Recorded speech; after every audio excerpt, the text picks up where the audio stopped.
अस्सलाम वालेकुम दोस्तों उम्मीद करता हूँ आप सब खैरियत से होंगे।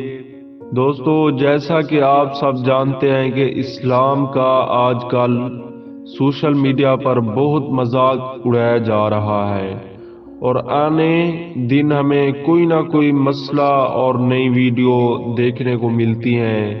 फिर उन्हीं वीडियोस को देखकर हर इंसान के मन में कोई ना कोई सवाल जरूर पैदा होता है, जिनमें से काफी सारे लोग अपने अपने सवाल का जवाब लेने के लिए डॉक्टर जाकिर नाइक के पास आते हैं। तो चलें हम आपको उन्हीं इंसानों में से एक शख्स का सवाल सुनाते हैं और फिर डॉक्टर जाकिर नाइक का जवाब भी सुनाते हैं।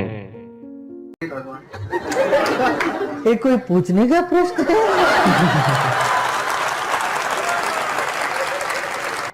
हमने कहा तुम मूर्ति पूजा का खंडन नहीं करो। हाँ, वेदों में सभी बातें हैं।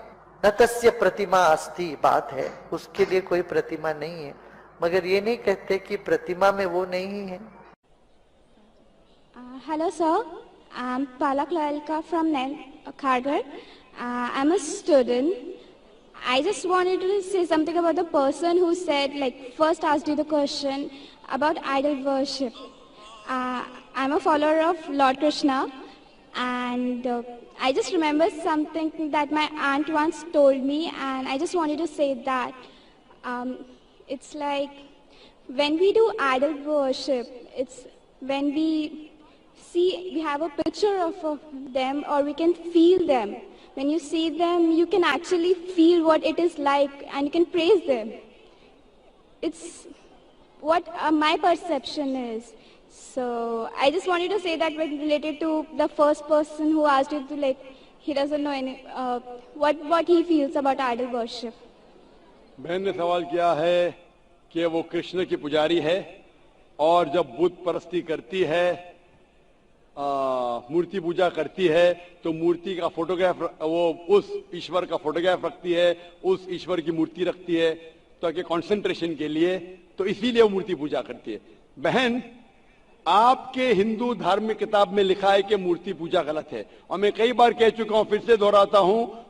क्या लिखा है श्वेताश्वेतर उपनिषद में, चैप्टर नंबर 4, मंत्र नंबर 19, और यजुर्वेद में अध्याय नंबर 32, मंत्र नंबर 3 में, न तस्य प्रतिमा अस्ति, उस ईश्वर, उस भगवान की कोई प्रतिमा नहीं, कोई फोटोग्राफ नहीं, कोई पिक्चर नहीं, कोई पेंटिंग नहीं, कोई बुत नहीं, कोई मूर्ति नहीं। लेकिन फिर भी आपके मजहबी किताब में साफ तौर पे लिखा है मूर्ति पूजा गलत है। फिर भी हिंदू धर्म के अधिकारी पंडित मुझसे कहते, मैं जब कहता हूं आपकी मजहबी किताब में साफ लिखा है गलत है, क्यों करते आप मूर्ति पूजा, तो वो कहते हैं कि मूर्ति पूजा करते हैं, मानते हैं गलत है, लेकिन मूर्ति पूजा करते कंसंट्रेशन के लिए। जब हम हायर लेवल ऑफ कॉन्शियसनेस पहुंच जाएंगे तो मूर्ति पूजा की जरूरत नहीं। पहले पहले शुरुआत में कंसंट्रेशन के लिए मूर्ति जरूरत है, हायर लेवल पे, हायर कॉन्शियसनेस पे मूर्ति की जरूरत नहीं। तो मैं उनसे कहता हूं, उन पंडितों से और आपसे भी, हम मुसलमान हायर कॉन्शियसनेस पहुंच गए, हमें मूर्ति की जरूरत नहीं। मैं इनसे पूछता हूं कि शुरुआत में कहते हैं कि स्टार्टिंग में जरूरत है, बाद में नहीं। जब आप स्कूल में जाते हैं, पहली कक्षा में आप बेसिक सीखते, कठिन चीज बाद में सीखते, 8वीं 9वीं 10वीं में। तो मैथ्स में अगर कोई कहेगा 2 + 2 = 5, आपने कहेंगे गलत है, मैं जानता हूं, 10वीं में आऊंगा तो कहूंगा कि 2 + 2 is not 5, it is 4। आप बचपन में ही कहेंगे भाई 2 + 2 4 is the foundation। अगर हर मजहब का फाउंडेशन है कि भगवान की मूर्ति नहीं है, फोटोग्राफ नहीं है, बुत नहीं है, फाउंडेशन ही जब पहले गलत सिखा रहे तो आगे जाके कैसी इमारत बनेगी। तो इसीलिए इन पंडितों से जब मेरा बहस होता है, गुफ्तगू होती है, वो जवाब ही नहीं दे सकते। वो बोलते मानता हूं कि हमारी मजहबी किताब में गलत है, लेकिन फिर भी इनिशियली कंसंट्रेशन के लिए। तो मैं कहता हूं कि हम मुसलमान इनिशियली भी हमें जरूरत नहीं मूर्ति की ना बुत की, हमें हमेशा हक बात कहना चाहिए। और ये साफ तौर पे लिखा है सारी मजहबी किताबों में, चाहे हिंदू मजहब की किताब हो, ईसाई मजहब की, यहूदी मजहब की, इस्लाम मजहब की, मूर्ति पूजा गलत है और हराम है और हमें इससे दूर रहना चाहिए। हमें खुदा की कलाम पे, खुदा के कलाम पे, खुदा के अहकामात पे अमल करना चाहिए, ये दीन के ठेकेदारों के नहीं। अगर आपको लगता है कि जाकिर गलत है, जाकिर को भी छोड़ो, जाकिर इस्लाम में जीरो है। अगर जाकिर वो बात कर रहा है जो खुदा से मिलती है, जो आखिरी पैगंबर से मिलती है, इसीलिए मैं हवाला देता हूं, chapter number verse number, chapter number verse number. इतने हवाले थोड़ी फेंक रहा हूं मैं, आप चेक करो और जाके तहकीक करो, संतुष्ट हो जाएंगे तो अमल करो। तो मैंने इतने हवाले दिया हूं बहन, आप मानते हैं कि बुत परस्ती गलत है अभी? Sir, I completely agree with what you said. माशाल्लाह, आप अग्री करते हैं लेकिन अमल नहीं करते। There's another point of it. So, honestly, I am not such a religion follower. I just believe that I have a God, and even today, I haven't read many of the books of religion. I've just read Bhagavad Gita, and When Bhagavad Gita does it say that you have to do idol worship? Yes, Sister, sir. I don't want you to be very religious. At least be a little religious. And the basics of religion is that idol worship is haram, idol worship is forbidden. I am asking you where, which chapter, which verse of Bhagavad Gita tells you that you have to do idol worship? Which verse? so I would like to say the reason I believe in idol worship. It is when I have a problem, a very big problem, all I do is I close my eyes, visualize and feel my Lord, that is Lord Krishna whom I worship. And it just makes me feel so much better. I get so much strength that I know I'm ready to face anything that comes. Oh, I will give you the reply. Sister, if you read Bhagavad Gita, chapter number 7, verse number 20, it says that those whose desire has been stolen, those whose desire has been stolen by material things, they do idol worship. Verse number 21 says that if you worship the false god, God will fulfill your wish, you will go to the kingdom of the false god.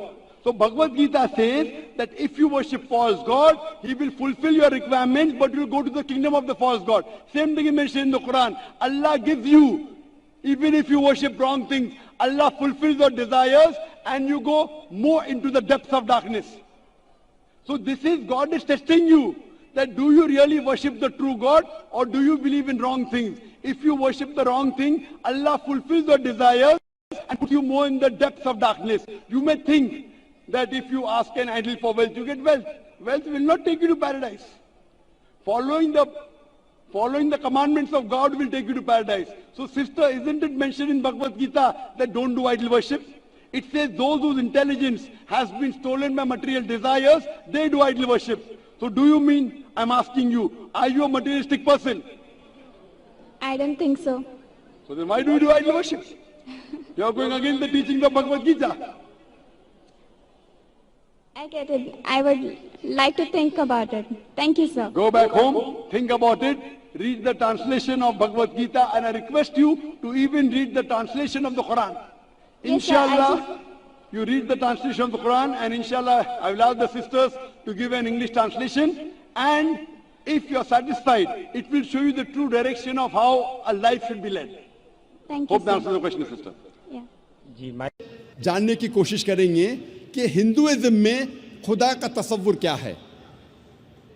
जब हम कोई आम हिंदू से पूछते हैं कि आप कितने खुदाओं में मानते हैं, कुछ हिंदू कहेंगे 3, कुछ कहेंगे 10, कुछ कहेंगे 100, कुछ कहेंगे 1000 और कुछ कहेंगे 33 करोड़ 330 मिलियन।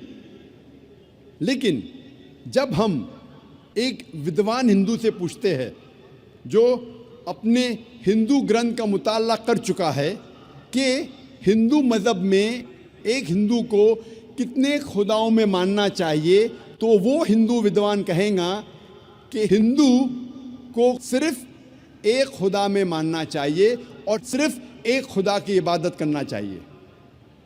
लेकिन आम हिंदू वो एक फ़लसफ़े में मानते हैं जिसे कहते हैं पैंथीइज्म। पैंथीइज्म के मानी सब कुछ खुदा है, और आम हिंदू ये मानता है कि सब कुछ खुदा है। पेड़ खुदा है, सूरज खुदा है, चांद खुदा है, इंसान खुदा है, सांप खुदा है। हम मुसलमान ये मानते हैं कि सब कुछ खुदा का है। पेड़ खुदा का है, चांद खुदा का है, सूरज खुदा का है, इंसान खुदा का है, सांप खुदा का है। तो जो अहम फ़र्क आम हिंदू और आम मुसलमान में है कि आम हिंदू कहता है कि सब कुछ खुदा है और आम मुसलमान कहता है सब कुछ खुदा का है। ये अहम फ़र्क सिर्फ का है। अगर इस का के फ़र्क को मिटाएंगे तो हिंदू और मुसलमान एक हो जाएंगे। और इस फ़र्क को कैसे मिटाया जा सकता है? जिस तरीके से कुरान में लिखा है, सूरह इमरान सूरह नंबर 3 आयत नंबर 64 में, तालो इला कलिमतिन सवाइम बैना बैनकुम, आओ उस बात की तरफ जो आप और हम में यकसा है। सबसे पहली बात, अल्लाह नाबुद इल्लल्लाह, कि हम सिर्फ एक खुदा की इबादत करें। अभी हम तहकीक करेंगे कि हिंदू मज़हब की किताब में खुदा का तसव्वुर क्या है। हिंदू मज़हब में एक अहम किताब है जिसका नाम है उपनिषद। जब हम पढ़ते हैं Chandogya Upanishad, chapter number 6, section number 2, verse number 1, उसमें लिखा है एकम एविदित्यम। ये एक संस्कृत श्लोक है जिसके मानी है खुदा एक है, ईश्वर एक है, दूसरा नहीं है। लिखा है श्वेताश्वतर उपनिषद में, अध्याय नंबर 6, श्लोका नंबर 9 में, नाचस्य कसिज जनिता न चदीपा, उस ईश्वर की कोई वालदेन नहीं है, कोई रब नहीं है। ईश्वर के कोई वालिद नहीं है, कोई वालदा नहीं है, ईश्वर के ऊपर कोई नहीं है। लिखा है श्वेताश्वतर उपनिषद में, अध्याय नंबर 4, श्लोका नंबर 19 में, न तस्य प्रतिमा अस्ति, उस ईश्वर की कोई प्रतिमा नहीं है। प्रतिमा एक संस्कृत लफ्ज है जिसके मानी है अक्स। उस ईश्वर की कोई प्रतिमा नहीं है, कोई अक्स नहीं है, कोई फोटोग्राफ नहीं है, कोई पेंटिंग नहीं है, कोई पोर्ट्रेट नहीं है, कोई बुत नहीं है, कोई मूर्ति नहीं है, कोई स्टैच्यू नहीं है, कोई स्कल्पचर नहीं है। लिखा है न तस्य प्रतिमा अस्ति, उस ईश्वर की कोई प्रतिमा नहीं, कोई अक्स नहीं, कोई फोटोग्राफ नहीं, कोई पेंटिंग नहीं, कोई पोर्ट्रेट नहीं, कोई मूर्ति नहीं, कोई बुत नहीं, कोई स्टैच्यू नहीं, कोई स्कल्पचर नहीं। और हिंदू मज़हब में सबसे ज़्यादा पढ़ी जाने वाली किताब है भगवद गीता। भगवद गीता में लिखा है अध्याय 7, श्लोक नंबर 20 में, all those whose intelligence has been stolen by material desires, they worship demigods। मतलब जिसकी अकल दुनियावी चीज़ों के पीछे भागती है वो लोग खुदा के अलावा दूसरे किसी चीज़ की इबादत करते हैं। जब हम तफसीर पढ़ते हैं, कई भगवद गीता की तफसीर में लिखा है कि जो लोग की बुद्धि, जो लोग की अकल पैसे के पीछे भागती है या दुनियावी चीज़ों के पीछे भागती है, वो बुत परस्ती करते हैं, खुदा के अलावा दूसरी चीज़ की इबादत करते हैं। लिखा है भगवद गीता में अध्याय 10, श्लोक नंबर 3 में, वो लोग जानते हैं कि मैं लाफानी हूँ, वो लोग जानते हैं कि मैं जन्म नहीं लिया है और मैं सारे आलमीन का मालिक हूँ। हिंदू मज़हब में सबसे ऊंची किताब है वेद।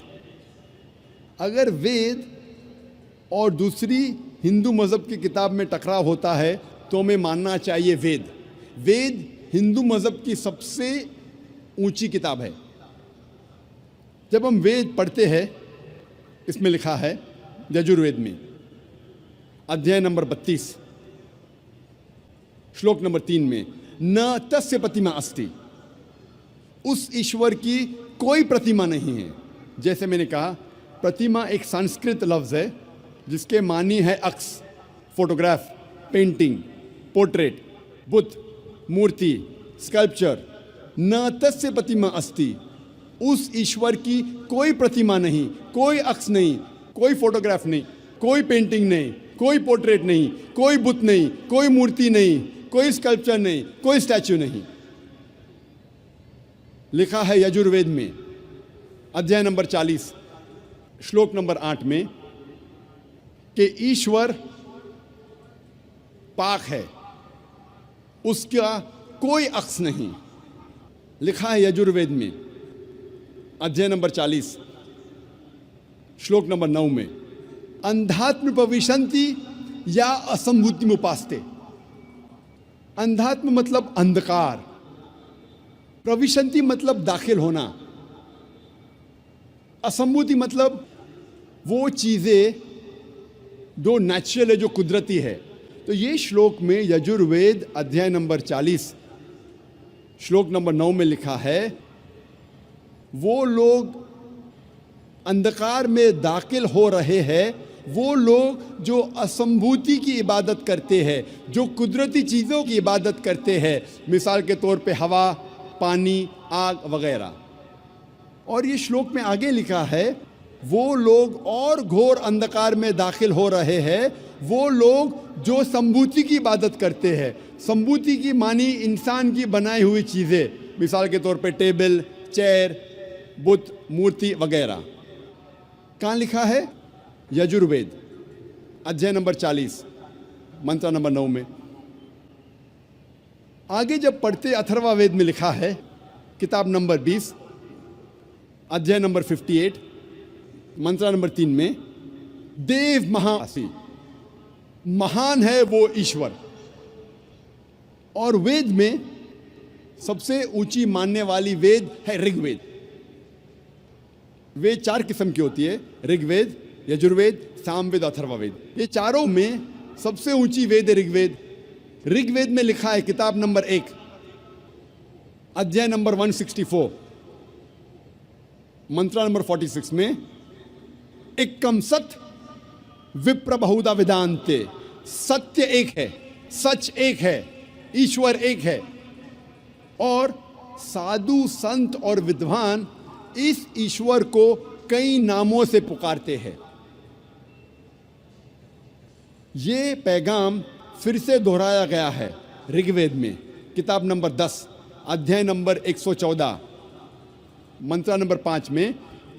इसमें लिखा है कि खुदा एक है, ईश्वर एक है, ईश्वर एक है, लेकिन विद्वान, संत, साधु इस ईश्वर को कई नामों से पुकारते हैं।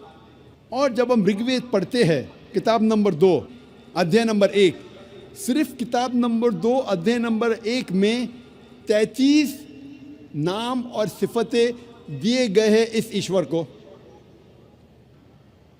इनमें से एक है ऋग्वेद किताब नंबर 2 में अध्याय नंबर 1 में मंत्र नंबर 3 में, ब्रह्मा। ब्रह्मा कहा जाता है उस ईश्वर को जो बनाने वाला है। जब हम अंग्रेजी में तर्जुमा करते हैं तो इसे कहते हैं क्रिएटर। जब उर्दू या अरबी में तर्जुमा करते इसे कहते हैं खालिक।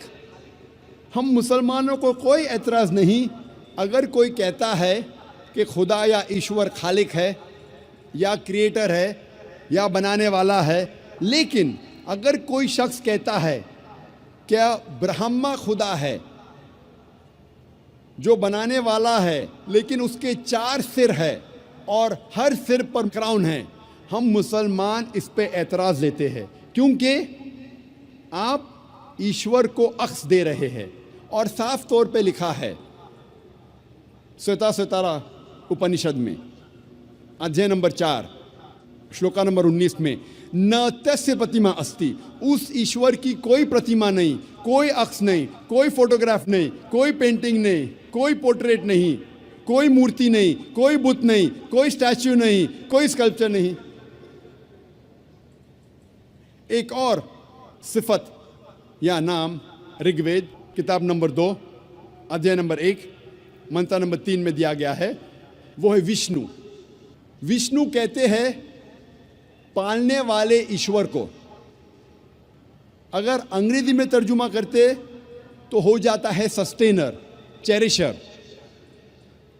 उसको अरबी या उर्दू में तर्जुमा करते हो जाता है रब। हम मुसलमानों को कोई एतराज़ नहीं अगर कोई कहता है कि खुदा या ईश्वर रब है, सस्टेनर है, चेरिशर है, पालने वाला है। लेकिन अगर कोई शख्स ये कहता है कि विष्णु पालने वाला खुदा है, पालने वाला ईश्वर है, और उस ईश्वर के 4 हाथ हैं जैसे इंसानों जैसे, और एक हाथ में चक्रा है और दूसरे हाथ में कौंच है, और वो पानी पे जा रहा है सांपों पे बैठकर, या हवा में उड़ रहा है एक परिंदा जिसका नाम है गरुड़ा पर, हम मुसलमान इस पर एतराज़ करते हैं क्योंकि आप खुदा को अक्स दे रहे हैं। और आप यजुर्वेद अध्याय नंबर 32 मंत्र नंबर 3 के खिलाफ जा रहे हैं, जिसमें लिखा है न तस्य प्रतिमा अस्ति, उस ईश्वर की कोई प्रतिमा नहीं, कोई अक्स नहीं, कोई फोटोग्राफ नहीं, कोई पोर्ट्रेट नहीं, कोई पेंटिंग नहीं, कोई बुत नहीं, कोई मूर्ति नहीं, कोई स्कल्पचर नहीं, कोई स्टैचू नहीं। जब हम ऋग्वेद पढ़ते हैं, ऋग्वेद में लिखा है किताब नंबर 8 में अध्याय नंबर 1 मंत्र नंबर 1 में, मां चिदन यदि संसद, इबादत सिर्फ वो एक ईश्वर की करो, सिर्फ उसकी प्रशंसा करो। लिखा है ऋग्वेद में किताब नंबर 6 अध्याय नंबर 45 मंत्र नंबर 16 में, या एक मुश्ती ही,